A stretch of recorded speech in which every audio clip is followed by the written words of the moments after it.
November 4th, 2017. The Overwatch World Cup has been going on for months, with qualifiers happening back in July and August. These teams have been competing in stadiums from Shanghai to Sydney to Santa Monica for a prize pool of over $360,000.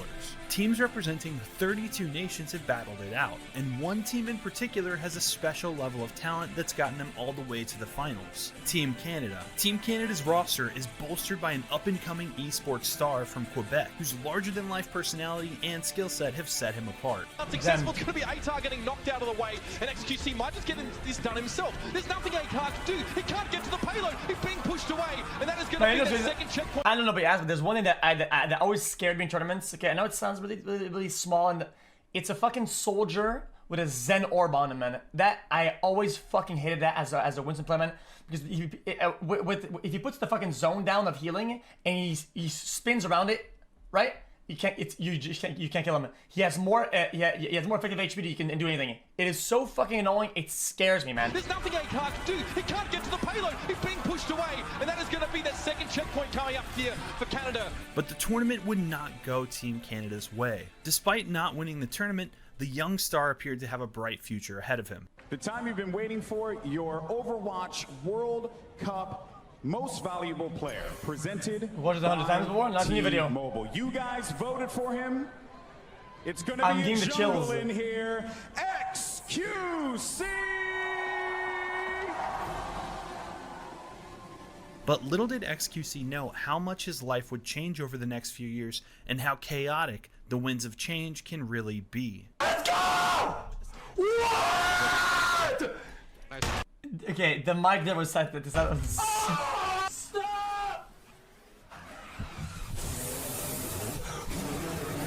xQc, man? Yep. I know. Good. Hope it's fucking permanent. That's what I always fucking say to that loser. The xQc has officially been banned. This is his 4th ban on Twitch. As far as the xQc ban goes, 100% deserved. It should have been 5 to 7 years. Honestly, get him off the platform. Total piece of Some person went to my old house and broke into it. This is the story of the never-ending struggle. Yeah, I got lucky. Win, the uphill battle to be the best, despite his own demons. Because the same thing that makes him entertaining. Bro, I got lucky, man. He had the wrong address. He went to the old house. I don't know why though. Shit's fucking cooked up. It's actually really scary. I don't talk about it often because I don't want to talk about it. Okay, but I don't want to talk about it now because it's so far away, and it just I was more interested than I was scared because apparently, according to a testimony of the neighbors, the guy wanted something. Okay, and I just don't know what it is. I'm just confused. I'm literally just confused. But he had the wrong house, so. The best, despite his own demons. Because the same thing that makes him entertaining constantly threatens to destroy his career and everything he's built. This is the story of xQc.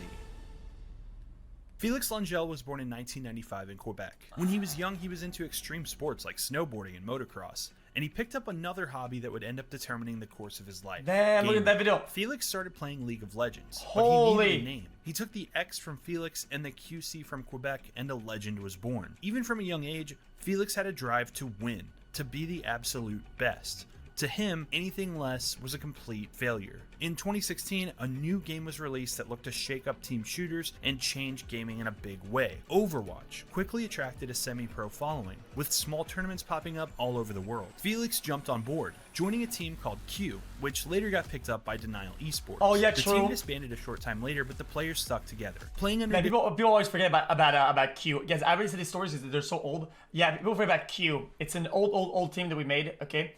And I'm not kidding about this, okay? What had happened, okay, is that we did practice the night before the tournament, okay? Our first tournament ever, okay? And I just got picked up from solo queue the night before, and I was like, dude, we better go into tournaments, boys, and we better go fucking slam it. And we start swimming, and I'm not kidding.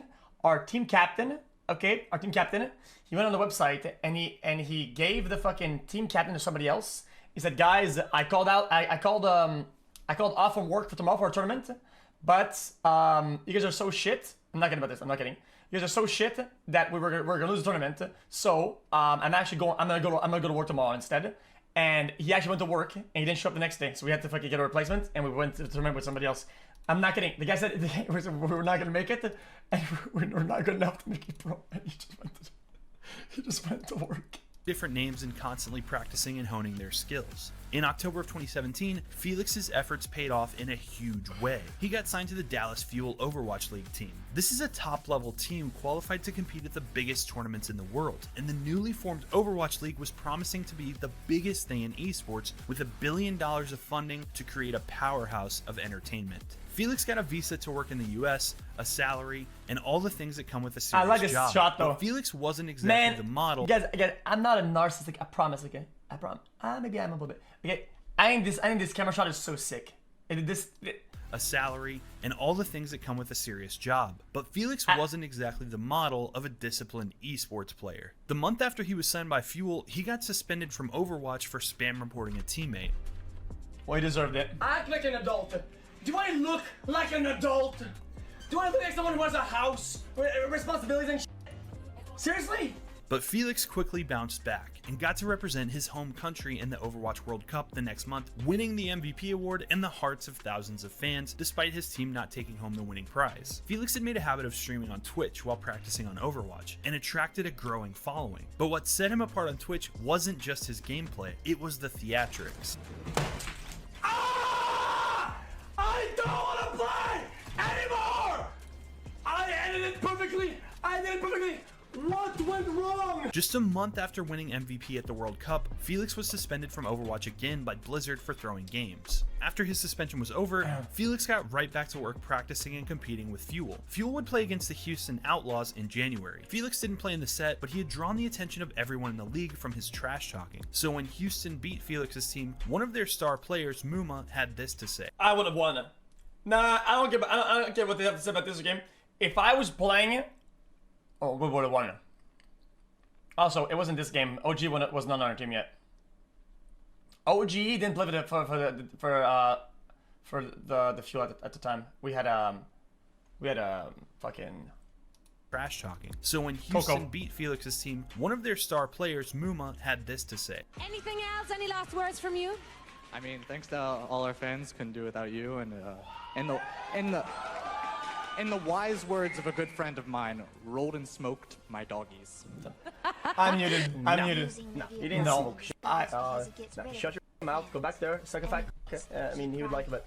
So many games ahead. This immediately turned into a huge problem for and Felix, with Muma being an openly gay player, and Felix's remarks were construed as being homophobic. Both of the players apologized and moved past it, but the Overwatch League fined Felix $2,000 and suspended him for 4 games. After a month at home streaming, Felix returned to competitive play, but in March, almost as soon as he had come back, Felix got into another controversy. While this commentator was on stream, Felix typed "tryhard7" into the chat. The league was not pleased, saying that he had used it in a racially disparaging way. Wait, let me see. Hold up. 7 into the chat. The league was not pleased, saying that he had used it in a racially disparaging manner. The league fined him $4,000 and Fuel released him from the team. This meant Felix had one singular focus for the time being: streaming. And that he goes for screen 1. How long does it last? He turned his antics up to a fever pitch and his viewership continued to grow. Felix's raging got so intense during this time that he became one of the 0.006% of all League of Legends players to have their account permanently banned.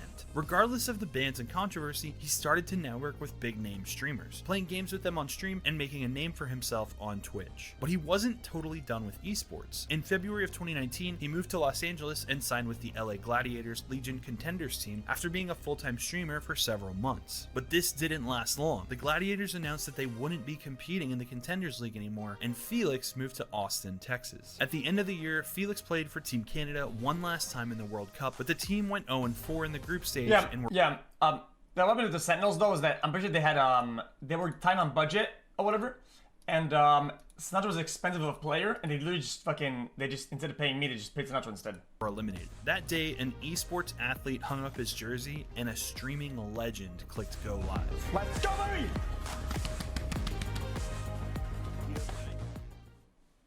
By early 2020, Felix's stream was already massively popular, closing in on 2 million followers and pulling audiences of around 20,000 concurrent viewers showing up to watch him play anything from Escape from Tarkov to reacting to content to playing the newest indie titles on Steam. Felix would play anything and wasn't married to one game or even one stream format. I see him on screen. This willingness to play anything got him in trouble after a not safe for work Connect 4 game got him banned off of Twitch for 3 days. While he was trying all these different games on Steam, Felix had picked up a new game that he wanted to be competitive at: chess. It started with Felix playing ranked games online, and eventually he linked up with some of the resident chess pros on Twitch. Felix's act first and think later style, combined with the meticulous approach of traditional chess, made for some surprisingly entertaining moments, and Felix's skill improved dramatically the more he trained. Oh yeah, oh yeah, oh yeah, oh yeah, oh yeah! Line up, discovery, can't take.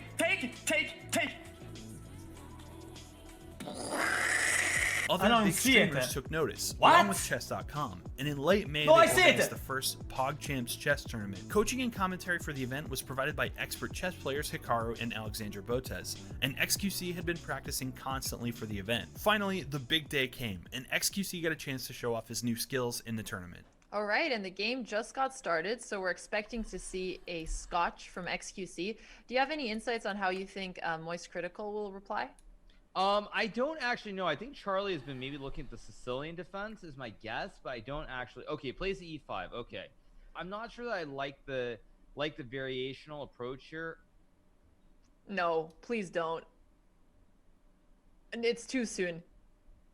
It's too soon, Hikaru. We didn't even reach a climax.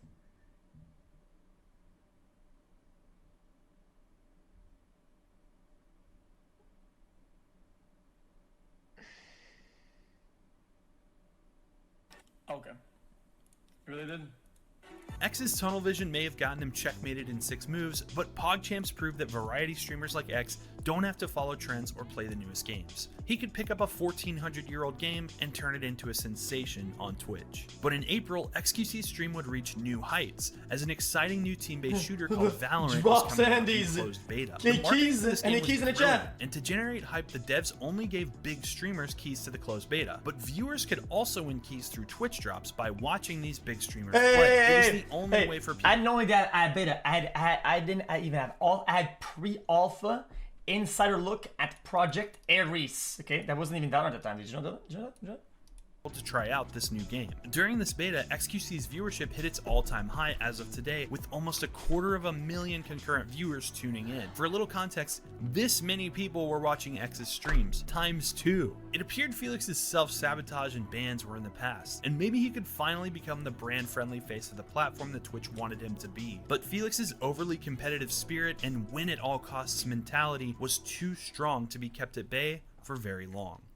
2020 was the year of Fall Guys and Among Us absolutely dominating Twitch and the internet at large. A lot of celebrities and huge names got involved publicly in streaming and gaming during this time due to the accessibility of the games and the popularity with casual audiences, making it a good time to stream in general. Twitch started planning a massive event for the end of the year. They would host an online Fall Guys tournament as part of their Twitch Rivals series, where the biggest streamers on the platform would compete for a large prize pool and the recognition of being the best at this year's hottest game. X knew he had to be on his best behavior, as he had already been banned on Twitch twice in 2020. Once for accidentally showing a clip a viewer linked him of gorillas on stream, and another time for this. I have to choose. The big whale at the back. Big whale. No.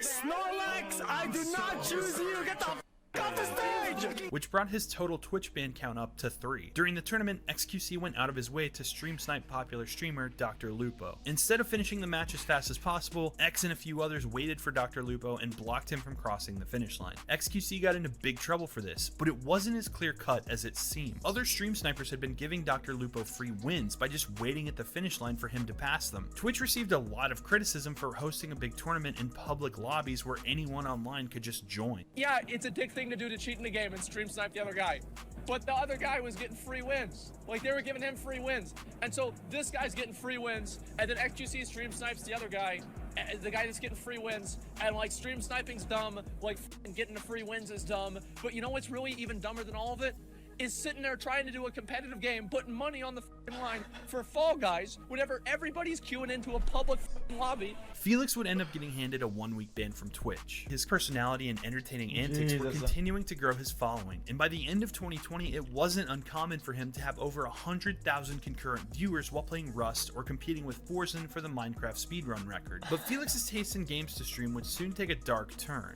that would put his reputation and millions of dollars on the line. In spring of 2021, a new craze took over Twitch in the form of... yeah, today's intro was pretty good, guys. Guys, I really enjoyed the intro. What games we're playing today, boys? I'm thinking we're playing...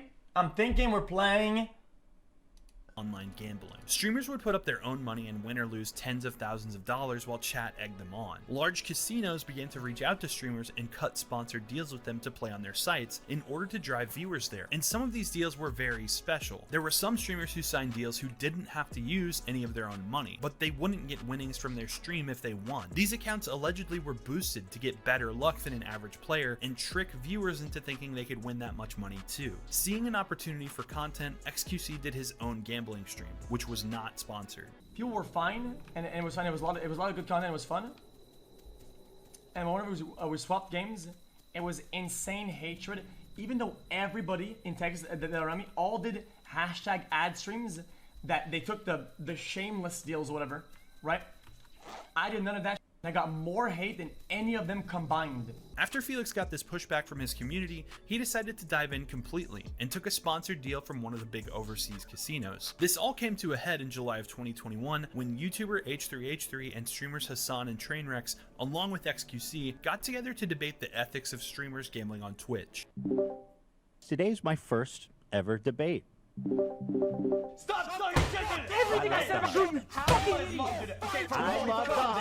The debate went about as well as you could expect for millionaire what the man-children fuck arguing over the ethics of entertaining people with gambling. Hassan and Ethan questioned whether it's ethically okay to be doing gambling streams. xQc and Tyler agreed with them that gambling addiction is bad, and they basically argued in circles and got nowhere. X essentially said that he did it for content, and Train said he did it because he was addicted. The group also debated the ethics of the specific company that had given xQc his sponsored deal. Stake. Ethan made a big point to pull up their supposed headquarters on Google Maps just to find out that it was some shack in the middle of nowhere. The rundown place added to Ethan's theory that the company was some kind of scam and not a legitimate casino, but the truth about Stake was much darker than some shed. Users on Reddit began reading the terms of service for the gambling website and had noticed some very strange things. Stake was based in Curacao, and gambling laws there are very different from gambling laws in the West. Casinos licensed under this type of permit. Yeah, guys, I'm not gonna click off. I don't give a fuck. I guess I don't. What the fuck, dude? If I was comfortable with this, I don't give a fuck. Are not considered legitimate by Western financial institutions, as they don't have the proper procedures in place to prevent money laundering and other illicit activities. Additionally, any viewers who used a VPN to play on the site could have their accounts frozen and all their money taken away at any time. Well, don't use VPNs. Without any legal recourse to get it back. Once all of this came to light, it was a very bad look for xQc. I think we can never to quit. There's not anything to do. Imagine being addicted. Yeah, like I said, I don't mind saying it. Everything that I got out of it, I lost it. I literally got lucky at the end, and it's why I'm quitting. Like I generally feel like I'm. I mean, crazy enough though. I lost every single penny that I gotten, and then Train gave me a loan of like 20k off stream, and ended up being like up like 1.8 mil, something like that. If I'm not even kidding you. And it's really bad, and I hope that anybody who started Gamba is gonna quit. I'm sorry for you know, for hardcore exposing it to people, even though I gave the some warnings. It's still not enough. I know it's an addicting thing, and people should. The timeline. Felix lost 2.4 million followers during this month, but his average viewership was climbing higher than ever. In August, Twitch. Okay. That was a butt shed, guys. That was a butt shedding. Followers during this month, but his average viewership was climbing higher than ever. In August, Twitch banned all gambling-related links and referral codes, but by then, guys, Felix it was had bot already shedding moved on from Gamba and was going through an even more dramatic set of circumstances that would threaten his very life. The main reason why I wanted to move back to Canada in the first place a month ago, before any of this even happened, okay? We were getting raided music in the back, by the police station at rates that made absolutely no sense. Almost every day, the police came to our house with a full squad. Wait, where am I in this clip? I'm at Soda's place, right? Wait, where am I here? No, I'm at Soda's place. Because of, you know, upstairs. Idiots, okay? And I was generally scared that I was going to die. Felix's address in Austin had been leaked, and people were calling the police and tricking them into sending a SWAT team there almost every day. The police here is very professional, and they're very smart, and they after the first big ass raid, they would give us like heads up, or whatever, and they would like clear the house, whatever. And I found a way to remain on stream and not say anything at all, and nobody ever noticed anything different, and the stream always kept going. Nah, we got real lucky because I can't get the best thing is, but it's sort of really fucking hot. They really tanked the first one. The first one was really bad, and Soda's house tanked it. So it was a little bit softer on us afterwards. Every time it happened, they opened the doors. I gave a visual signal, and they cleared the rooms, and they cleared all the angles in the room, because nobody was hidden or nobody was hurt or harmed, so they could finish the house or whatever.